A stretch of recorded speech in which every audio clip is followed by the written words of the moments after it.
Good morning. This is Robert Palmer. I work at the Utah State Board of Education. I am an educational specialist who oversees the Partnership for Student Success grant. Today's meeting is our Partnerships for Student Success grant bidders meeting. It is an informational meeting regarding the Partnerships for Student Success grant opportunity.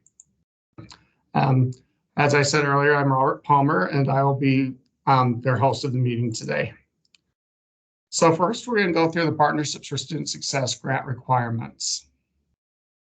Senate Bill 67, Utah 2016 Legislature, Senator Ann Milner and Representative Rebecca Edwards created this program. They sponsored the bill for R277-924, the Partnerships for Student Success grant program. The purpose of this grant is to improve educational outcomes for low-income students through the formation of cross-sector partnerships that use data to align and improve efforts focused on student success. An eligible partnership is a partnership that includes at least a local education agency that has designated an eligible school feeder pattern, a local nonprofit organization, a private business, a municipality or county in which the eligible school feeder pattern is located, an institution of higher education within the state, a state or local government agency that provides services to students attending schools within the eligible feeder pattern, a local philanthropic organization, a local healthcare organization, and a designated local education agency or local nonprofit organization to act as the lead applicant. So each applicant will need to be part of an eligible partnership. They also will need to include an eligible school feeder pattern, which is the succession of schools that a student enrolls in as the student progresses from kindergarten through grade 12. That includes, as designated by the local education agency, a high school, an eligible junior high that is a district school within the geographic boundaries of the high school, or as a charter school that sends 50% of the charter school students to the high school. An eligible elementary school that is a district school within the geographic boundary of the high school, or is a charter school that sends at least 50% of the charter school students to the junior high school. So for an eligible partnerships, they need to make sure that they have established shared goals, outcomes, and measurement practices based on unique community needs. For students attending a school within an eligible school feeder pattern, you must address kindergarten readiness, reading proficiency consistent with the science of reading, grade 3 mathematics, grade 8 mathematics, high school graduation, post-secondary education attainment, physical and mental health, development and career skills and readiness. Third, coordinate and align services to students attending schools with an eligible school feeder pattern, the families and communities of the students within an eligible school feeder pattern. Must implement a system for sharing data to monitor and evaluate shared goals and outcomes in accordance with state and federal law, and accountability for shared goals and outcomes. Must commit to providing matching funds equal to 2 times the amount of the grant award. At least half of the matching funds provided must come from a local education agency. Matching funds may include cash or in-kind donations. The competitive priority points. USBE shall prioritize funding for an eligible partnership that meets this criteria, resulting in extra points being awarded. 1, includes a low-performing school as determined by the board. 2, addresses parent and community engagement.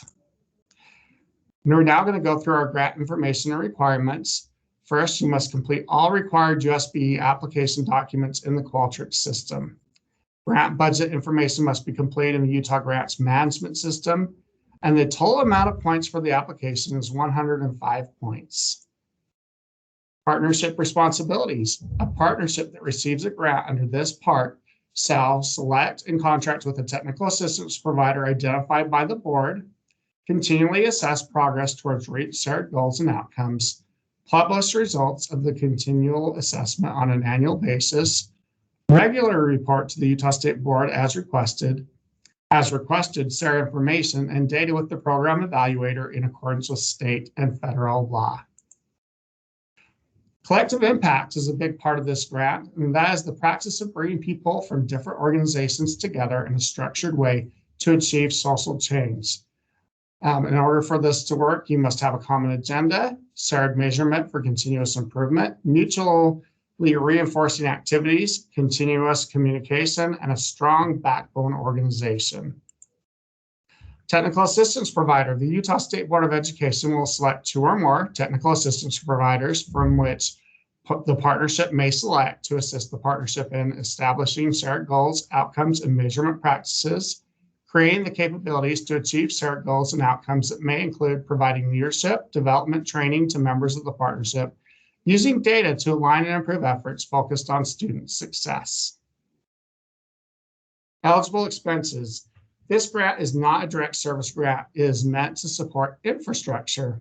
A partnership that receives a grant may use grant funds only for the following purposes: to contract with a technical assistance provider identified by the board, to plan or implement a partnership, including project management, planning and adaptation of services and strategies, coordination of services, establishment and implementation of shared measurement practices, production of communication materials and outreach activities to build public support, establishment of data privacy and sharing agreements in a coordination with state and federal law, purchasing infrastructure, hardware and software to collect and store data, analyzing data.